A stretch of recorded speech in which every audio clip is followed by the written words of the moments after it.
Hello and welcome to the Two Man Power Trip of Wrestling. I'm your host, JP John Paz. With me today is a very special guest, the former NWA World Television Champion, former OVW World Champion, former OVW TV Champion, former OVW Tag Team Champion.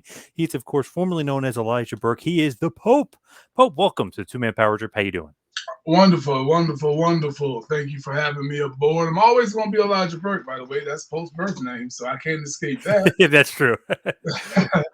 But all is well in the hood, as I like to say. Everything is good, and I'm just blessed to be here and have one more opportunity to speak with someone like you about the world of professional wrestling. Nice, good stuff. Before we kind of get into the wrestling stuff, what's going on with the Love Alive charity and kind of everything you're doing over there?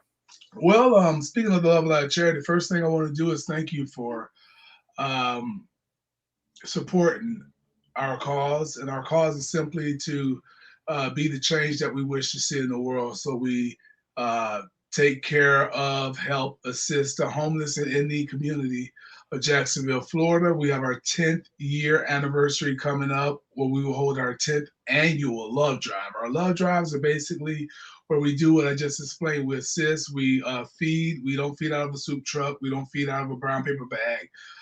We feed them directly out of Burger King, hot burgers, hot sandwiches, chicken sandwiches, whatever. Okay, then we have a slew of other things that we provide them with. We provide them with clothes, shoes, new items as well, not just donated clothes, which we do accept. We have book bags filled with the necessary tools for kids to achieve academic success to help them. And then we also have hygiene products, blankets for those that are on the street, and the list goes on and on. So it's something that I've taken much pride in since its establishment in 2011, and we're still kicking, we're still chugging along. I like to refer to it as the mom and pop organization. We're not funded by the government nor the city. Yep. We've been funded directly out of Pope's pocket and those who believe in this cause. So I thank you again, and if there's anybody that listening to this right now that wish to support our cause, you can visit love-alive.org. Okay, and there's a donate tab up there, and I always tell people $1 makes a difference. It don't matter, but $1 does make a difference. We spend more than that on a value meal, and we don't even finish the value meal. That's how Post Love Alive Charity started. So again, guys, love-alive.org. You can learn about it. You can read up on it. You can meet the board members. We're 501c3 certified through the state of Tallahassee. You can also go to the Love Alive Charities Facebook page under that name, the Love Alive Charity, as well as the Love Alive Charity on Instagram. And you can follow us there and stay updated. Very cool. How'd you kind of get started doing that? That's, I mean, that's great. Awesome job, like doing that with the community and everything else. Well, it simply started as from a value meal. It started from somebody going up at McDonald's. I was having a conversation with a family member. Someone stopped at McDonald's, pulled to the trash can, threw a bag in, and while I was talking to that family member, I saw a homeless man walk up and open the trash and retrieve whatever was edible out of that bag. And it was that moment um, that initiated the process. However, growing up in the community of Jacksonville, Florida, we've always had a homeless problem. So, being a young kid, going to the grocery store, mom, sends you to get a box of cereal for your siblings, and there's homeless people outside asking a 9, 10 year old kid for change. And that was something that I became very used and familiar to. And I always said that if I had a chance to give back, to make a difference, not necessarily to give back, but just to make a difference, that I would do that. Very cool. Very good stuff there. So, what's going on with you and the NWA? What's the latest from the NWA? I don't know. You tell me. We just finished Kentucky's By Any Means Necessary on the state lines of Tennessee. Got some big stuff going on there, obviously. It was a big event, well received by that community of Oak Grove, Kentucky. And that's going to air and probably have aired past this or since this podcast. But nonetheless, we're chugging along. We're moving towards Hard Times 2, which is going to be on December the 3rd or December the 4th. And out of the GVP studios in Atlanta, Georgia. So Pope's chugging along. I got the direct deposit in my back pocket, and for that to cash in for that NWA World Title shot. And right now we're just sitting back, we're just watching and waiting and letting Trevor do his thing and enjoy the moment. Just talked to him not that long ago. He seems like loving life as the NWA World Champion. Following in Harley Race's footsteps there, big time. As he should, as he should. With NWA, how often do you guys tape? It feels like sometimes you guys are like taping a bunch all at once, and then sometimes it seems scattered. Do you guys tape more often than I'm realizing? Well, yeah, COVID slowed it down. Obviously, COVID brought a business change to everyone in the business, so the format just changed up.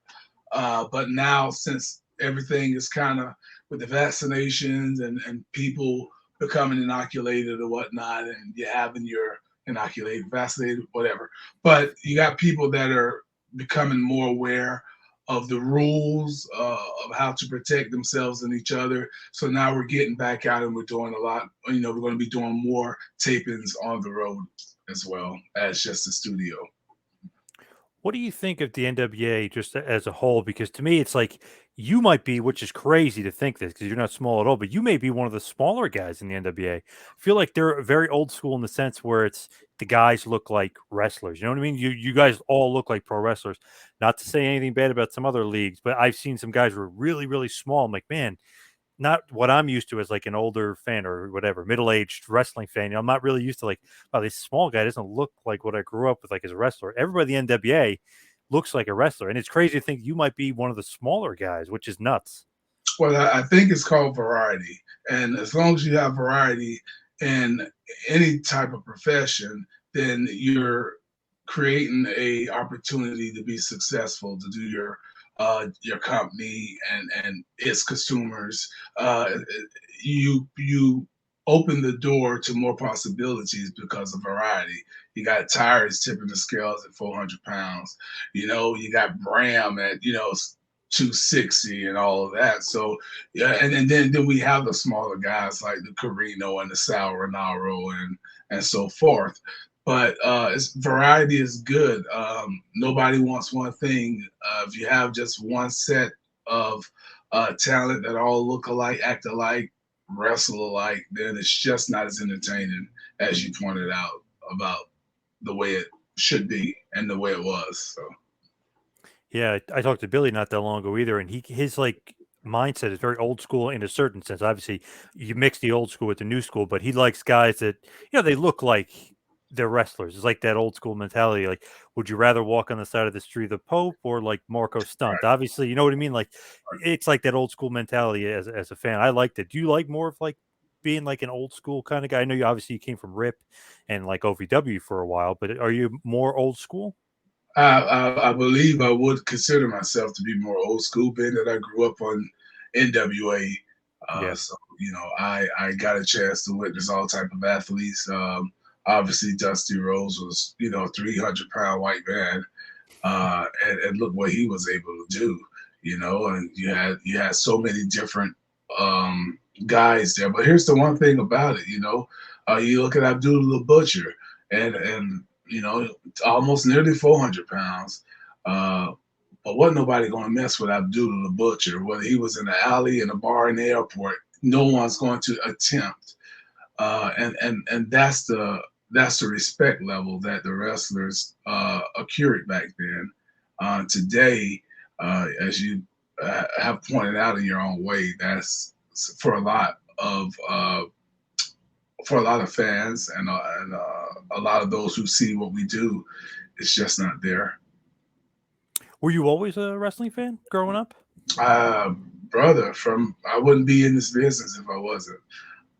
For all the Johnny Come Latelys, um, I think now a lot of people are looking at becoming a professional wrestler and not it's not a dream of theirs. Being a professional wrestler was a dream. That's all I was a fan of. When I was in elementary school, I remember, during the Dare days and the drug campaign of Dare, when everybody's standing up doing their what they're going to be when they become an older individual and graduate and all of that stuff. And some said doctors, some said lawyers, some said policemen, some said firemen. I said wrestler, and I was laughed at, but that was my dream. I don't. A lot of guys aren't dreaming. They just see this opportunity now to be on TV or to possibly become a star. It's not something that they necessarily, dreamed about. But Could be famous, maybe move on to the movies, something. Yeah, for right, sure. Who were some of your favorites? You mentioned Dusty. Who were some of your favorites growing up? Dusty, Flair, Steve, Nikita, Magnum. Um, Obviously, most of the Horsemen. Um, and then the Ron Simmons, Booker T, and Harlem Heat. Um, so I had a fair share. I was more of an NWA guy. Obviously, everybody loved Hogan. Everybody loved the Warrior. Everybody loved Macho Man as well. But those were and Jake the Snake, Arn Anderson. As far as psychology, mentality goes, yeah, those guys that work. So those guys are certainly up there with the rest of them. Cream of the crop, the best of the best. Just Yeah. getting back to the NWA nowadays, what do you think of Billy and his vision and kind of where you guys are as far as the NWA right now? Well, without a vision, you'll perish. And obviously, Billy has a vision. Billy is the one man that's in charge, and we go with that. So we support Billy and his vision, and we all hop on board. We have to be on board together, regardless of any personal likes or dislikes. We just kind of, and obviously we're appreciative because of Billy's vision and the way he's handled the business of the NWA. He's been able to maintain it, uh, even though there's a brief layoff of the when the COVID hit, we had to stop taping, but he found a way to keep the interest of the NWA going, and so I think what Billy's doing is a great job. Obviously, there's a lot of inclusiveness there as well with Billy, and the number one thing for Pope is it's go be Pope. And Billy supports Pope being Pope. There's no, I don't. There's no script and there's no writing. There's no just go be Pope. Do you like that a lot better? Because they always say like the WWE method, the script, you got to read it right off the paper. Billy is much more like here's the podium or here's the mic, go get it. Maybe he gives you a bullet point or two, but I mean it's really you're on your own to get over. Yeah, I think that's always going to be the best. I didn't have to worry about that too much in WWE either because Dusty Rhodes was my guy. He was the one that took all of my stuff. He was my producer, agent, however you want to call it. So didn't have to worry about that too much. Just hit the bullet points, and I said what I said, how I wanted to say it, the way I wanted to say it, and that's kind of where we're at today. Is no one will ever. Problem is, if you're not a talker, you'll never be a talker. I don't care if you're trying to read a script or not. You can't take somebody and put them on commentary and expect them to be a commentator if they don't know how to. If they've never been one, they're not a good talker. They never will be. And so a lot of that just comes from the person and their personality. How come it comes so natural to you? You're just like a smooth talker. Even very early on in the business, just it just comes easy to you, just comes natural. You just kind of rolls off the tongue. Hey, well, pretty much. There's something that they refer to in the business as it, and some people have it, and some people don't. It's not something that can be taught. It's not something that can necessarily be learned. You might get close to it, but to be uncomfortable with it. But there's either you just have it or you don't. And a lot of guys that come before me, they had the gift of gab, whether that's Dusty, whether that's Flair, uh, whether that's Macho or Hogan, whether it was Arn or Jake. Notice all the guys that I named as being the great ones. They were also great talkers. So either those guys, and I'm pretty sure they didn't have to. Muhammad Ali, he was just gifted. It's one of those things, man. They know what to say. And even like Arn and Jake, they don't necessarily yell or anything, but just the way they say it and kind of the way that they're coming off. I mean, even Arn still to this day is still great at it. Right. I mean, I love watching him on I feel like maybe they should use him more, but even today he didn't yell or scream or curse. He's just Arn and he says something very profound usually. Hmm. And that's Arn Anderson for you. And anytime you need a good promo, certainly you can go to Arn. I feel like with you being the TV champion or former TV champion of the NWA, you got to be thinking Arn had that very similar same belt that he was holding. I mean, that's got to be a good feeling, right? Former TV champion, just like some of your heroes. Well, yeah, to have that and to hold that after those guys and to be the sixth longest all time, um, the longest of the modern era, obviously, but to be on that list and to have a 290-day reign to come right behind, Paul Jones, Tully Blanchard, Arn Anderson, Mike Rotundo, and I think Steve Austin. Those are great names to top five names to be above you. That's them. So it's a great honor. Sometimes the guys always say like, "Oh, the titles are proper, doesn't mean anything." But to me, I think it does mean something to the guys. I don't think that's necessarily true about it being a prop or being used as a storyline thing. I mean, I think it's much more to the wrestlers, right? Like to win a title, especially one with significance and history behind it. But I think every title, every championship, whether that's NBA, NFL, they're all props, aren't they? It's just something that you go after to obtain the title of world champion. The title is what you're labeled as. The props are the championship rings. The props are the trophies. The props are the plaques and whatever it is that you're chasing to say that you're the champion. So anything is a prop. It's the title that you're after, and the title is whatever NBA World Champions, NWA World Champion, WWE World Champion, NFL Super Bowl champions. That's the title. What do you think about Tyrus? So I see him all the time. He's on Fox News. He's on Gutfeld or whatever, a Greg Gutfeld show. He's wearing the NWA TV title on TV all the time. What do you think about that? It's pretty cool. I think it's great of him to do. Why wouldn't he do that? Why wouldn't he represent the company that he obviously is a part of and won that great title? If he's on there, draws more fans to the product. So it's a smart move by him. It brings awareness. It creates questions for those who don't know what it is. Then they can get on social media, hit him up, and he can explain it or he can share something. Or if they go on social media, they'll see it. They'll see it in his profile or in some of the stuff that he shares. So I think that's good that he does that. Yeah, pretty cool. Just like flicking through, you're like, oh my god, oh, he's wearing the NWA TV title. Or you're right, if somebody didn't realize it, they would look him up and say, oh, he's the TV champ. Oh, Fight TV, or I'll Right. check out NWA on YouTube or NWAWrestling.com. I mean, you mean check out a bunch of different stuff. It opens up some questions too. Mhm. And that's the good thing about it. And I think he'll continue to do that as long as he have it.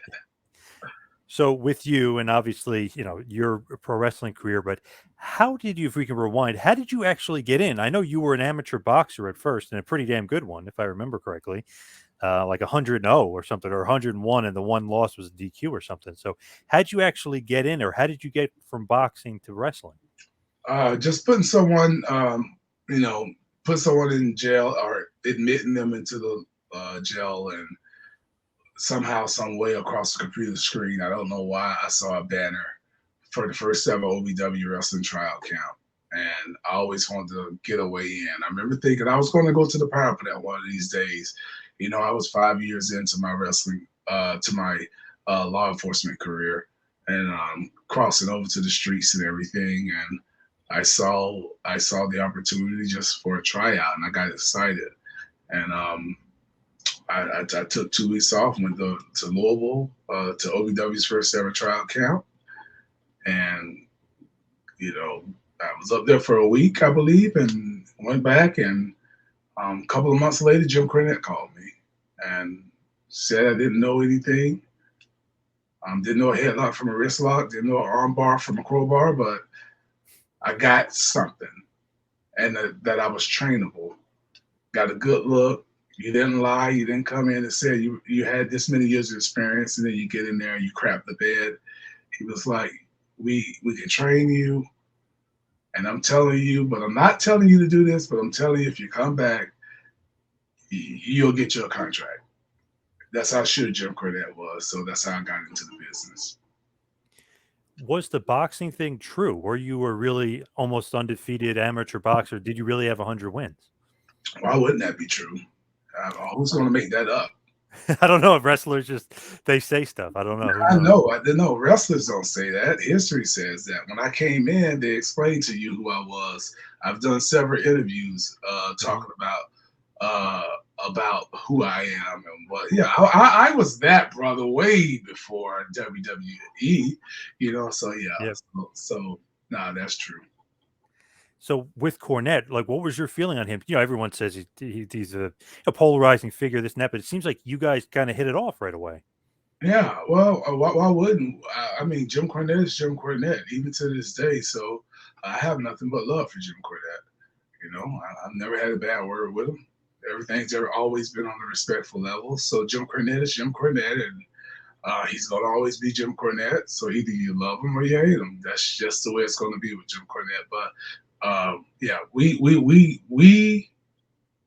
we didn't just hit it off. I think Jim Cornette just saw, as he always has, running his own promotion, Smoky Mountain, and all that stuff. He just saw talent. He saw talent, and he was excited about it, and therefore, he took a lot of pride and pleasure in helping to mold me into where I'm at.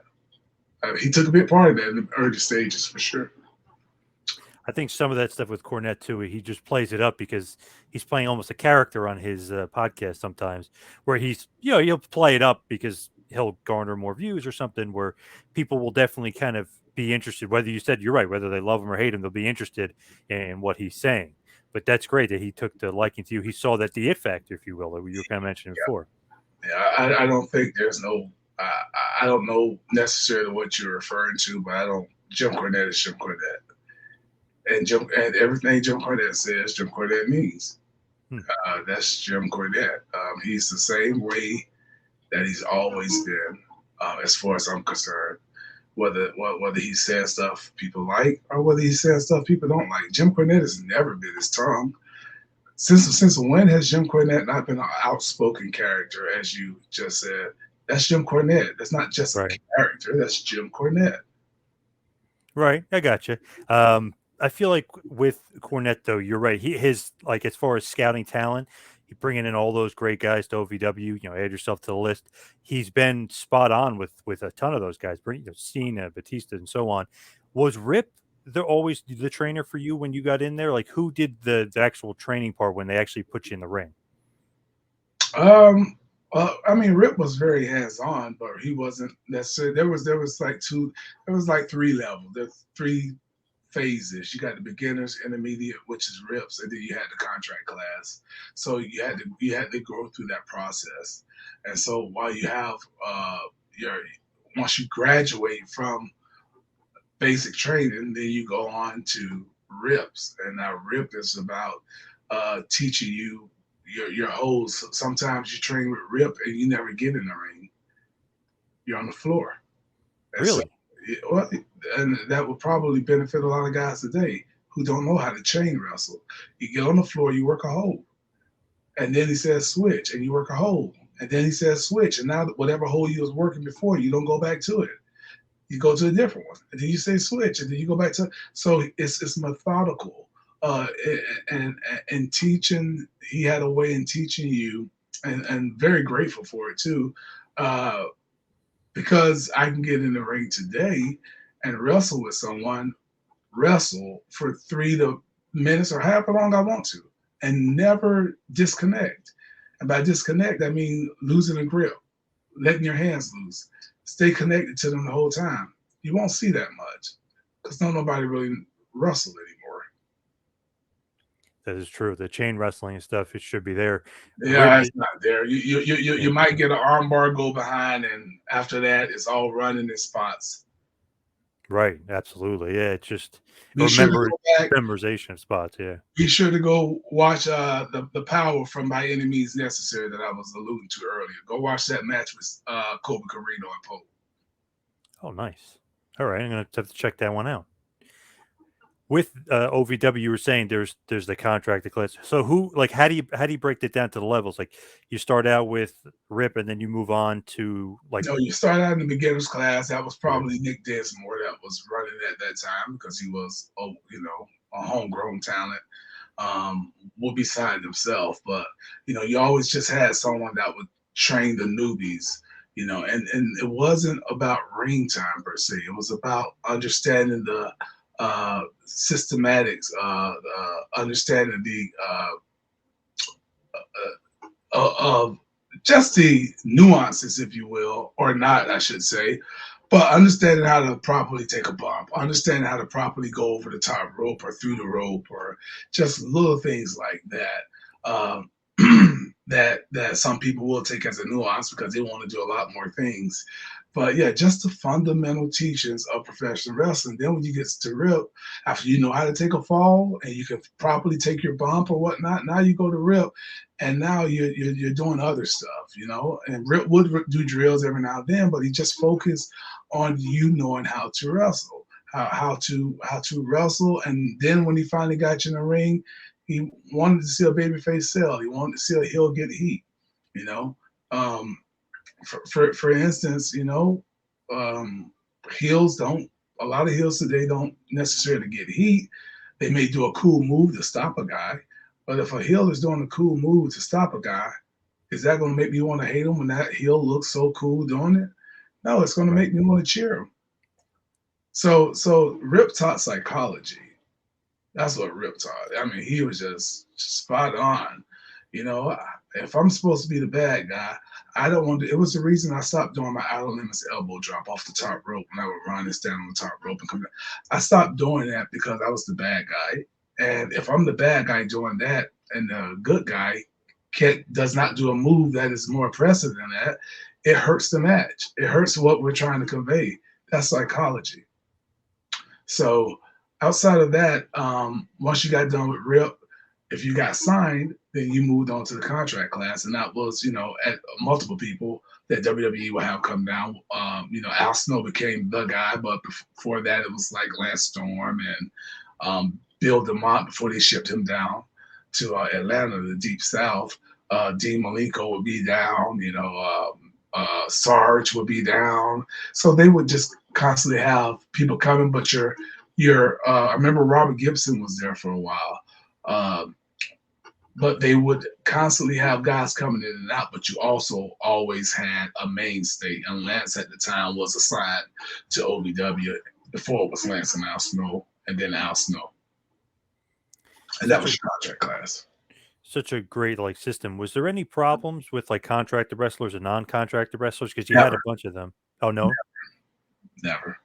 I don't recall, but everybody pulled for one. I got signed during a contracted WWE meeting, contract talent only meeting. I got signed in a contracted talent only meeting. Okay. Hmm. Jim Cornette called me, Elijah, what are you doing? I'm at work, trying to make me okay.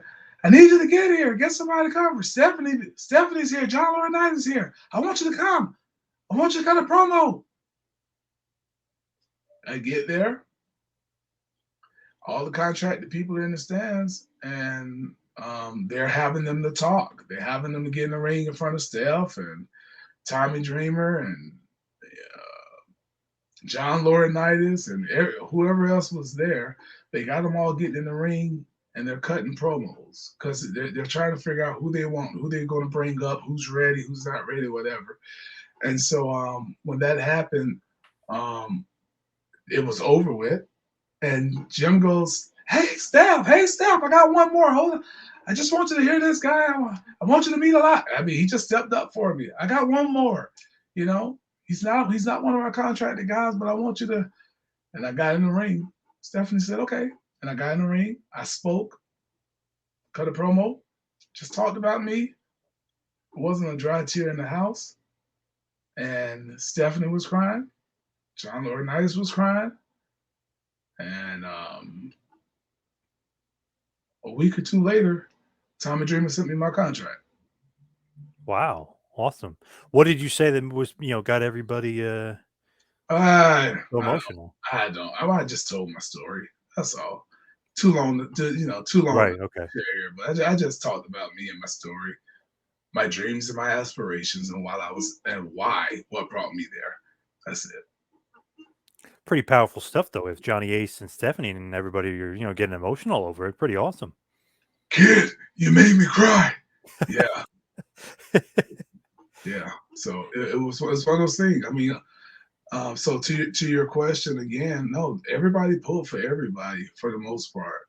If somebody got stepped out of line or didn't understand proper protocol, they were put in line. Put in place. We had locker room leaders. So guys would talk to one another, or and handle business as need be. But there was never any animosity to the extent of some guys did stupid things, but that's everywhere. But it was a tight ship. The boys policed the boys. You had a great run though. Think about it. OVW Triple Crown champion.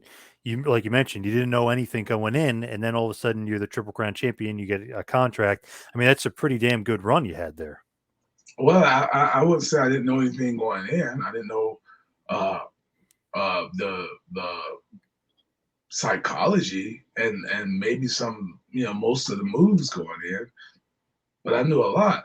I knew a lot because I always watched, and because I watched, I didn't just watch for the moves. I studied things. I knew timing. I knew timing from the very first match I had. I knew timing. Second match I had, you have amateur shows. So the second match I had, Danny Davis, who's the little wizard behind the curtain, never comes out. The little fat man behind the curtain never comes out. He came and he met me coming through Gorilla after my match. And he said, "You were born for this business. You hear me? Got D, that was good. You were born for this. You got it." That was it. He said, "You're going to get," he said, "your money."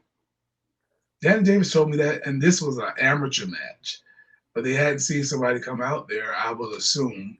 Um, and maybe they have, but what he told me meant a lot to me because first time I teamed with the assassin, that was Alejandro. And we both had on what county jail shirt, something I used to fight in when I did my tough man fights. County jail shirt, orange shirt, black sweats.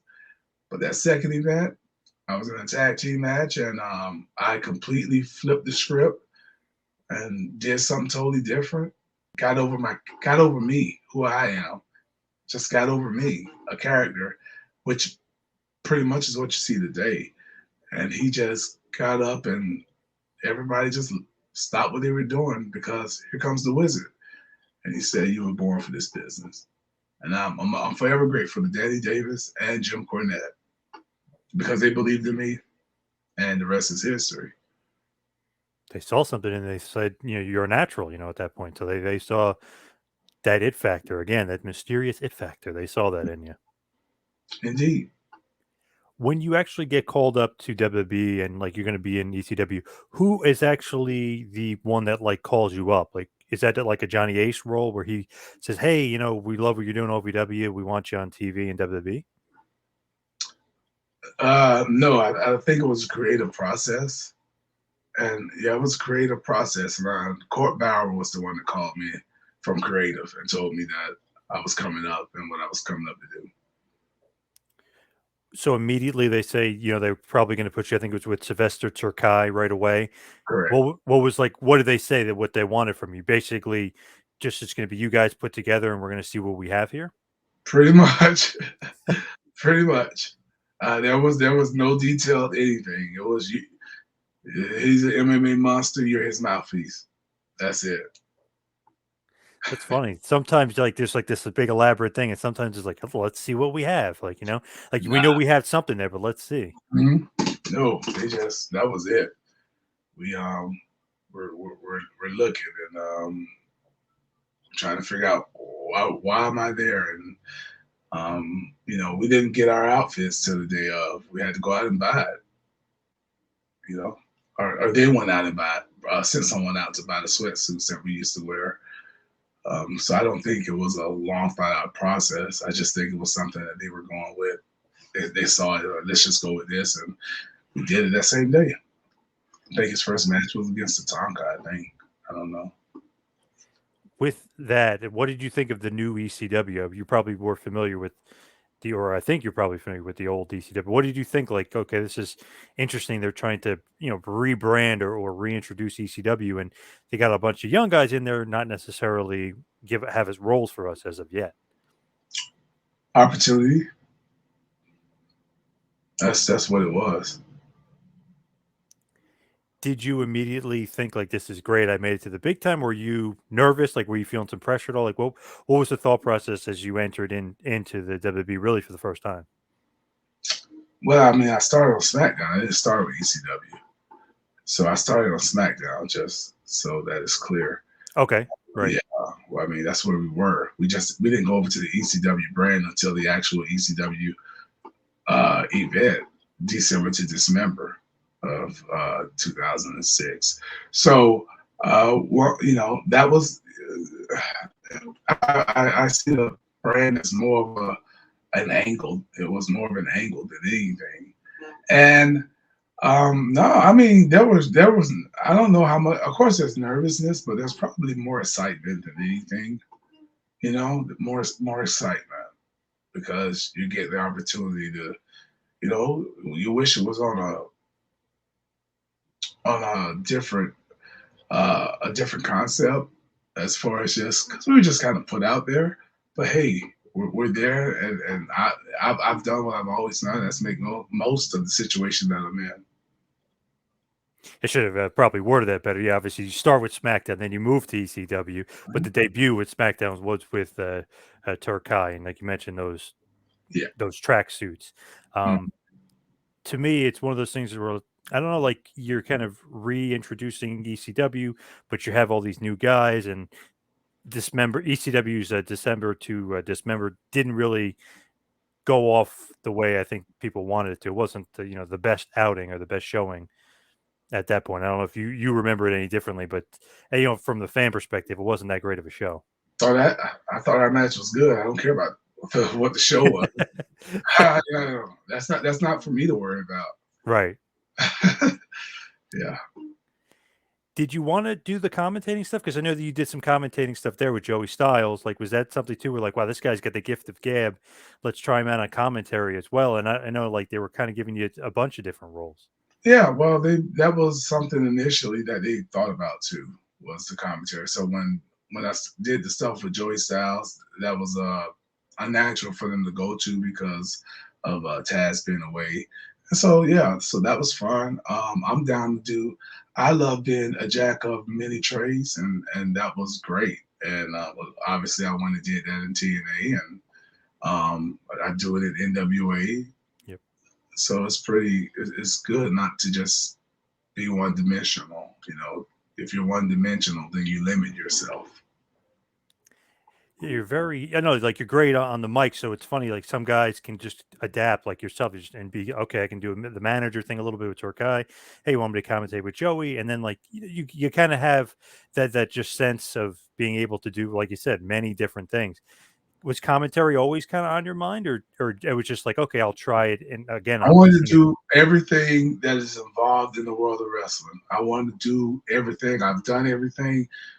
I run my own events in conjunction with the Love Drives for the Love of Life charity.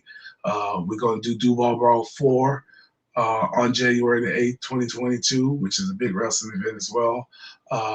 So I know all aspects of the business. You can't get in this business and just be one dimensional. If you get in this business, or at least from my standpoint, I want to know everything. I want to do everything. things. I want to know how to build.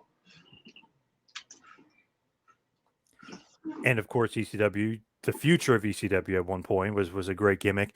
They had the new breed with you guys, which I thought was a good idea to kind of go up against some of some of the old guard there.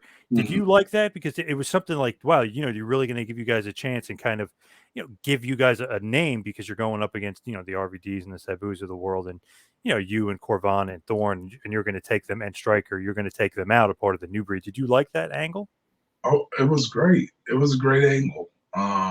It was a great time.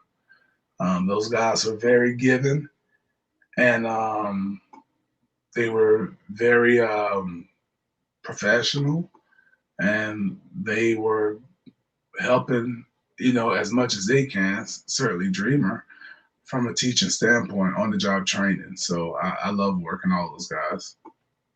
It was good. WrestleMania 23 match was good, but the rematch afterwards on ECW TV, I think, was even better. It was a real kind of launching point for you guys, I felt like, or could have been. Yeah, the 23 match got cut down to the time, but we got the time back on the ECW that followed, and it was a great. Again, we knew what we were able to do. We just weren't allowed to do it at WrestleMania, so we got great TV out of it. It was great. The second match was great, and it really kind of showcased everybody. I feel like you got more time and really got to showcase the group. Was that like kind of a breakout point for you think, there, as far as like being able to kind of break out from the mold? I don't. I mean, I wouldn't. I wouldn't say that. I can't say that. I think that's up to you. That's up to everybody's own opinion on when a breakout happens or if a changing moment. I mean, I did nothing different. So Benoit, Chris Benoit, you had basically his last ever match, and it seemed to me, obviously, who the heck knows what the people are thinking, but what do you think looking back? Like you had Chris Benoit's last ever match. Um, an honor and a curse at the same time. Explain what do you mean by that? Well, hell, I'm in the ring with Chris Benoit. That's an honor. Right. He was one of the greatest to ever do it. He'll always be one of the greatest to ever do it. It's a curse because I'm the last man that wrestled Chris Benoit. So I'm always going to be associated as the last guy that wrestled Chris Benoit. So that's what I mean. And I'm always going to be questioned about Chris Benoit and being his last opponent. Nobody asked how the match was. They just asked, what was it? How do you feel being his last opponent? Nobody talk about the match. That's the curse. Let's talk about the match, if you don't mind. What do you think about it? I mean, he's definitely one of the best ever to me, easily. Such a great worker. He could literally have a good match with anybody. Well, I don't think that I don't think it's expounded on it at this point. Um, is going to change because me just alluding to what I just did, Mhm. it kind of tells you how I feel about the match. It was a very great and emotional match before any of the aftermath that happened. It was a great moment for me. It was a great moment for me. Great match. And Were every time you I'm in there with somebody like of that caliber, I take it as on the job training. were you friends like with him as far as like Of course, traveling the roads and stuff like that? You were close with him? well, I mean, I can't say I'm close like a Eddie Guerrero or Chris Jericho or Chavo. No, I can't say that. But we were pretty close uh, uh, on a professional level. Yeah. Obviously, I mean, who the heck knows what really, happened there, and it just absolute craziness and just very, very sad all the way around. And just obviously his legacy is, like you said, forever ruined, and kind of the curse there with you being his last match. I just had to bring it up because it's just one of those things, like you said, Oh people just no, no, remember that. Yeah. no. Listen, that's brought up all the time. I was making a point. You Yeah. asked me how I feel, and I told you it's a blessing and a curse. You didn't ask me about the match. Nobody asked about the match. They asked about being the last opponent. So again, that's part of the curse. Nobody necessarily expresses the man. That was a good match. That's all I'm saying. It was a really really good match, but I'm not saying that it should be discussed more. I'm not saying that. I'm just saying that that's just part of the curse of that good work being overlooked, the curse of Benoit's legacy being tainted, Yep. the curse that you can't go to the network and pull that match up. The curse it's part of the curse. Yep. True. Unfortunately, yep. Very true. So, what do you think about CM Punk? I know he returned now. You guys, I don't know, like, did you guys ever have any sort of relationship? I know you guys wrestled a bunch in ECW. What do you think about the Punker? I love CM Punk. Love his character. Love what he does. Personally, I don't know him. Character wise, as far as the person that I wrestled, the character that I wrestled, we didn't have a bad match. So, Were you supposed to be or were ever going to be the ECW heavyweight champion? well, I was hurt that weekend following that great match that no one ever asked me about when it comes to Chris Benoit. So Johnny Ace kept me home, and I wanted to come, but I wouldn't have wanted to be the champion anyways if it was based off of the circumstances. So they were looking for me. He's home, so they created John Morrison on the spot. What was And the injury? do you remember the match? Did you watch the match? Well, let me put you on the spot. Did you watch the match? You remember Th- that match? this was so long ago. I feel like Yeah, I come on. honestly, I watched it originally. My buddy That's used to okay. order all the pay per views. We'd go to his basement and watch all the matches. So I remember the pay per view, but I don't remember if I saw the match or not. Yeah, nah. When he came down with his flying headbutt, Chris Benoit was a solid 245 pounds, like just solid. So he came down with the headbutt. I'm going to put up the knees, but he didn't come from the side. He didn't come from this side. He didn't come from the left or the right. He came from behind my head. So in order for me to get the knees up, guess where my knees have to go? Gotcha. Almost all the way. Yep. So to bring my knees all the way atop my head, my back is going to be off the ground. So there was no support when he crashed into my knees and my back exploded. Oh, okay. Gotcha. Yeah. And again, a proud moment. I still finished the match, still had to lift him up in a suplex like position for him to knee me in the head and take me down. So it was great for me. But that was the injury. That's what I mean. I couldn't walk afterwards. I made it to the back and I collapsed, but I couldn't walk. I had to go hide behind some crates so nobody saw me. Gotcha. So obviously, like you said, supposedly, I guess you were going to win if they were really looking for you, and then they created Morrison, and No, no, no, Morrison ends up winning. no, no. Benoit was going to win. Benoit just obviously couldn't be at the event. Well, yeah, right, right. So I would have been the guy that they would have made champion because they wanted me, and I wasn't there. So I would have become the champion because Vince likes to have the baby face to chase. Right, and then Punk would have chased you Right. as champion. Gotcha, And again, I'm okay with that. I wouldn't have wanted it under those circumstances anyways. gotcha. Makes sense. So, what led to the release? Like, why did you end up leaving WWE? I was injured. I was trying to get the Pope character over. And I've never been injured. Let's just say I had a bad ankle, sprained my ankle, trying to get out, couldn't get out. As far as the Pope goes, get the Pope out there, couldn't get it out there. And Creative had the mask cups came, Creative had nothing for me, and that was it. And then, like you mentioned before, you ended up in TNA for a while.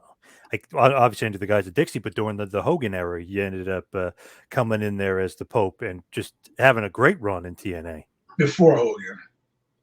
Well, I Hogan guess it was right before Hogan, and then Hogan kind of takes over, right? no, Hogan didn't come in 2010. I was there in 2009. Okay, gotcha. Actually 2008, but I never debuted to 2009 in May, I believe. So, but yeah, so no, that TNA, that was great, wonderful time, um, family atmosphere. Yes, totally different from WWE at the time. Complete creative control per se. I did. of the Pope because I got to do what I wanted to do with the Pope. And Vince Russo never came out. I always give him credit. He never took a sheet of paper and tried to script Pope. He said, bro, you're Pope, bro. I cannot write I am a 40-year-old Italian, bro. How can I write for the Pope?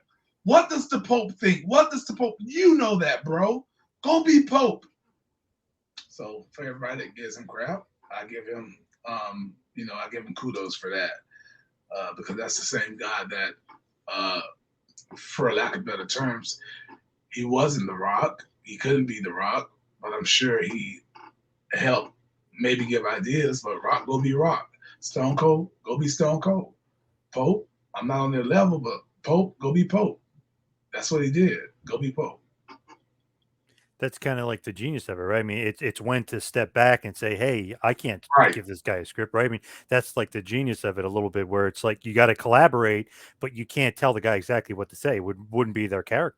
right.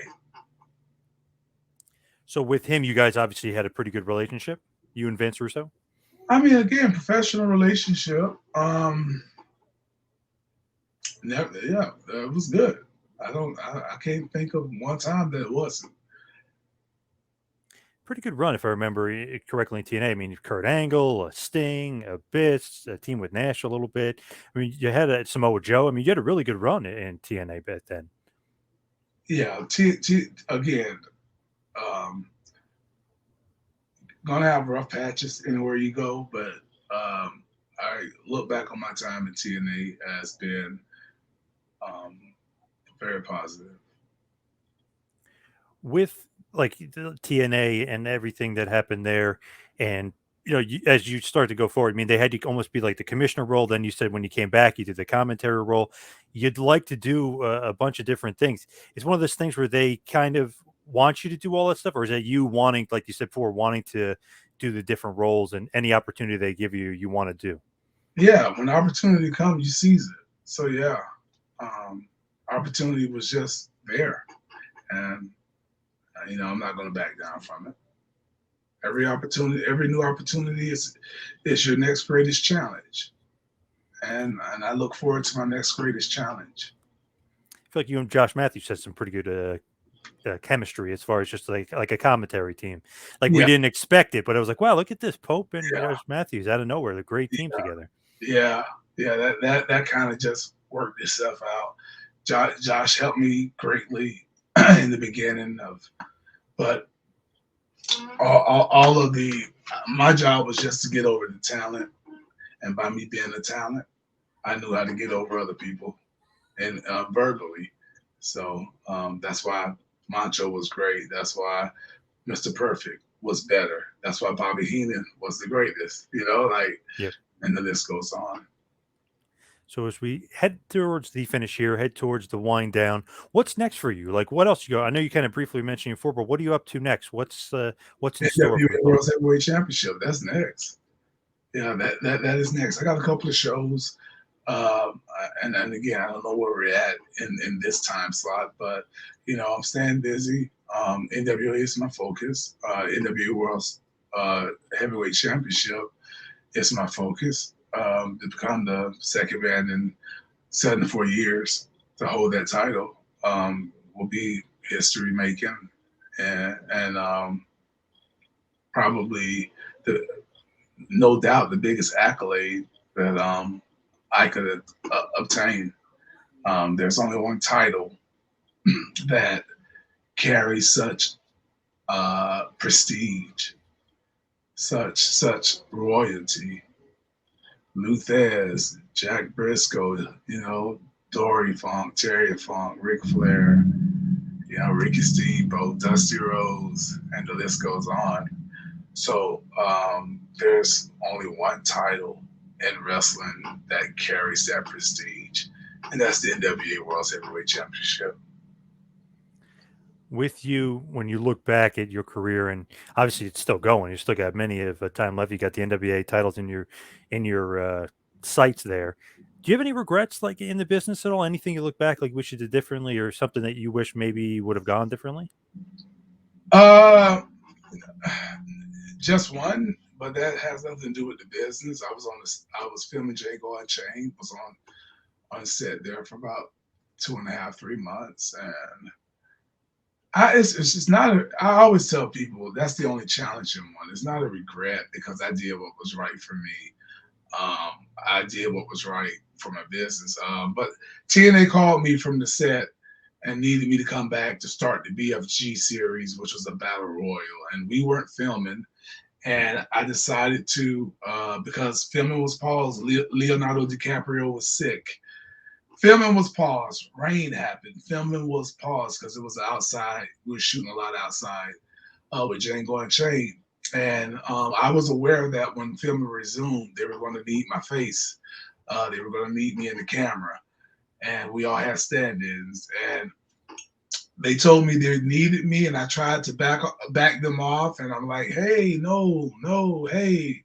Like they and I go talk to the producers or the PAs, I should say, and they're like, look, when Leo says he's ready, we're going to start filming. So you can take a chance and fly back and then come right back.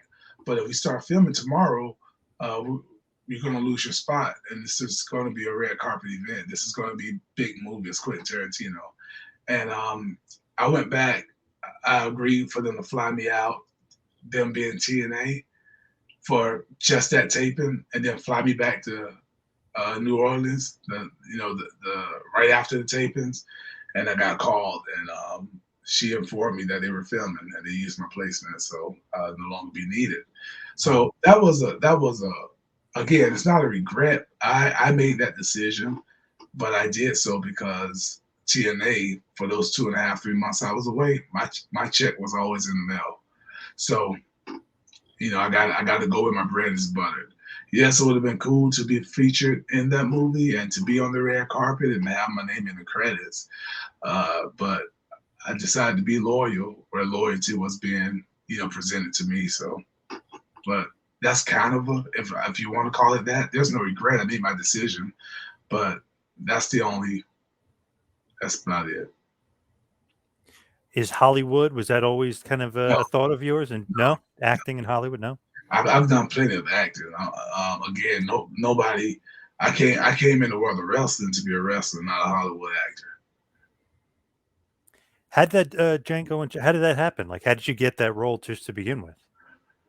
I got an agent. I have an agent, and Quentin Tarantino contacted my agent and told her that he wanted me. He literally picked me out of a lineup. Oh, wow. Okay. Yeah, so he It's picked. that easy. Yeah. Yeah, well, I mean, apparently he saw me, so they sent the picture where they had circled my picture, and amongst other pictures, he wanted me on there. I was supposed to be a Mandingo, so I was supposed to be on Leonardo DiCaprio's. I don't know if you saw that movie or not, but Yep. Good movie. so I was supposed to be the one that was fighting in the house. I was supposed to be the one to carry Leonardo when he's dead. I don't know. I only know the script. I never saw the movie, so It's pretty good. yeah. So for you though, when you kind of just look ahead, where do you want to be just going forward? I know you said NWA champion, but anything else on the horizon? Anything else you're looking forward to, or anywhere else you want to wrestle, or anything else you want to be doing in the business? No, I just want to continually make progress. I want to continually entertain, wherever that may be. I have no I have no specifics. I just want to keep doing what Pope is doing, and that's entertain. That's run by charity, help make a difference, and put smiles on the faces of people across the world. That's it. One more time, please tell everybody just where they can find the charity and everything. Thank you for that. The Love Alive charity, love-alive.org. That is where you can go and read up on my charity. That's the charity's website. You can also follow us on the Love Alive charity on Facebook, as well as the Love Alive charity on Instagram. Again, our 10th annual event is coming up, and it is going to yeah, be a big moment for me. to know the amount of time and effort that I put into it. So the money that I put into it, and for those of you who have sowed a seed with us, it's a big moment for you as well. 10 years, 10 years, and we're going to continue to do what we do. And so I appreciate you guys. And if you want to follow me, you can go do so on love-alive. Look at me, love-alive.org. You can go follow me at the Black Pope. I gotta plug. You gotta plug that charity, man. But at the Black Pope, DA Black Pope on Twitter, DA Black Pope on Instagram, as well as Facebook.com/Elijah Burke, or AKA the Pope, because there's many Elijah Burks out there. We get that. Y'all know how that goes. And you can also go check out, if you ever want to see where your money goes, you want to see if you donated $1 or $2 or $5 and you want to see it in action for the Love Alive charity, go to Pope TV. Yes, I got plenty of stuff over there on Pope TV on YouTube, but the charity is there as well. You can see the hundreds of people lined up all the way around the block, 400 people just lined up, waiting for a hot meal and a chance to maybe get some clothes or a pair of shoes or whatever. So, and of course, be sure to watch me on NWA Power on Fight TV. It's only $5 a month. Most of us spend more than that. $5 a month, was that $55 a year, 60, whatever. We spend more than that on the weekend. Don't stop telling NWA you want them back on YouTube, because we all got to get paid. We all got to make a living. And I think the product is well worth that, if not more, obviously, but it's well worth the $5 a month. Oh, for sure. So yeah, definitely check out the NWA on Fight. Pope, thank you so much for all the time today. Really appreciate it. I appreciate you, and thank you again for supporting Pope, having me on, and for supporting the charity.